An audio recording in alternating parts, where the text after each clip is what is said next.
کرێکاران زەحمەت کێشان خەڵکی ئازادی خوازی کوردستان 26 ڕێبەندان ڕۆژی کۆمەڵا بەڕێوەیە. ڕۆژی کۆمەڵا ڕۆژی ڕێزگرتن لە زیاتر لە پەنجدەیە خەباتی نهێنی و ئاشکرا، ڕاوەستان و فیداکاری لە دژی دوو حکوومەتی زاڵم و دیکتاتۆری پاشایەتی و ئیسلامی لە جەرگەی خەباتێکی جەماوەری و شۆڕژگێڕانەدایە.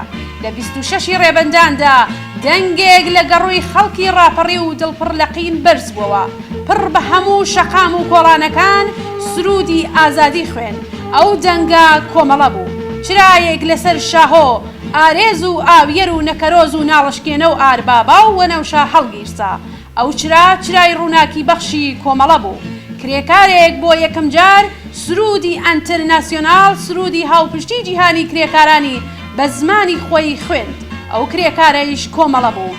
ژنێکی پێشمەرگا بەگشت یاساکانی پیاو سالاردا چوو، ڕووپۆشی دیلەتی فرێدا و پیاوانی بۆ هاوپشتی و خەبات بانگەواز کرد. ئەویش هەر کۆمەڵە بوو. جوتیارێک بۆ یەکەم جار لە یەکێتی جوتیاراندا کۆبووەوە و دژ بە زاڵم و زۆردار ڕاوەستا. ئەویش کۆمەڵە بوو. پێشمەرگەیەک بۆ یەکەم جار لە ناو شۆڕشی کوردستاندا ڕووی چەکی لە زاڵم و سەرمایەدار و کۆنەپەرستی ناوخۆ کرد. چەکەکەی نەک لە خزمەت بە زۆردار بەڵکو لەش دژی ئەوان بەکارهێنا. ئەویش هەر کۆمەڵە بوو. ڕۆژی 26 ڕێبەندان ڕۆژی ڕێزگرتن لە هەموو ئەم کۆمەڵانەیە. پیرۆز بێ 26 ڕێبەندان، سەر ڕۆژی ئاشکرابوونی خەبات و تێکەوشانی کۆمەڵە.